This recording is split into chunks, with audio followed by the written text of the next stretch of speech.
Imagine you're on a cliff. The river down below is not deep enough to break your fall. You question your existence, your life flashes before your eyes. But then you realize your whole body is relaxed. The only thing that's tensioned is your forearm muscles. And so, you pull yourself up in ecstasy and you literally dodge death. Although you may not literally ever be in such a dangerous situation, having strong forearms is good for wrist stability and grip strength. And according to Harvard Medical School, a weak grip strength is associated with reduced bone mineral density and lower total strength. So essentially, having strong forearms is a good indicator of health. That being said, I will be splitting this presentation in 3 compartments: exercises and functions for the anterior side, which is this part of the forearm, and the posterior side, which is this part of the forearm, as well as an isometric lift that will improve overall forearm strength. So, for the finger flexors, we have the digitorum profundus, which is a muscle here that resides very deep in the posterior side, or the anterior side, sorry, and the digitorum superficialis. So the profundus is responsible for flexing fingers like this, very simple, and the superficialis for creating a fist, like this.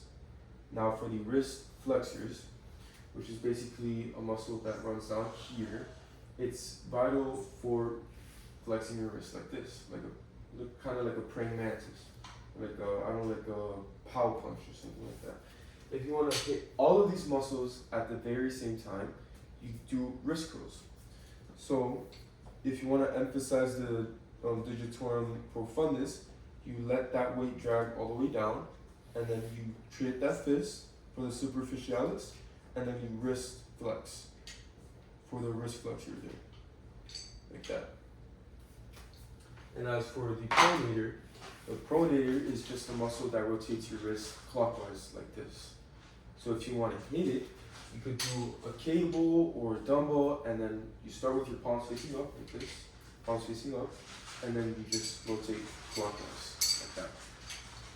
Now, you also need to work out the posterior muscles of your forearms so that we don't have any muscle imbalances, which could, in the long run, lead to injuries, basically.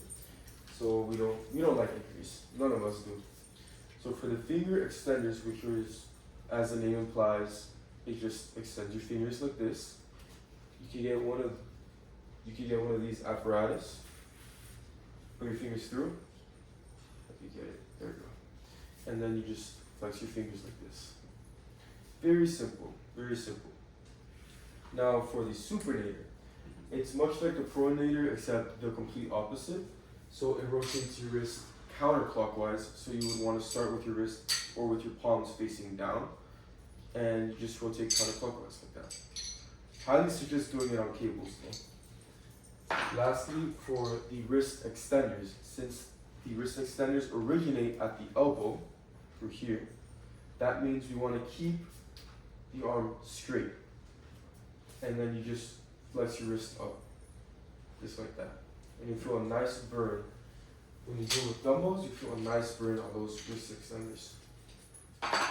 Now, having a strong foundation of posterior and anterior muscles, we can now switch to a more to adapt to have better neural adaptations in our forearm muscles via isometric lifts. So the literal definition of an isometric lift is the muscle doesn't move, it just contracts. A dynamic movement like this is where the muscle is actively contracting up and down. The reason why I say this is that according to Duchantel and Hainat, the peak power increase after isometric training is higher than the peak power increase after dynamic training. So if you do isometric lifts, you will get more strength gains than you do with dynamic training. So in essence, with this all being said, bigger forearm muscles creates a strong foundation to be able to do isometric lifts, which will help you get stronger, and not to mention the vascularity increase is going to be insane. So the next time you're on that cliff, you won't be too worried about dying, but more on appreciating your big, beefy, and vascular forearms. Thank you. Yay. Wow.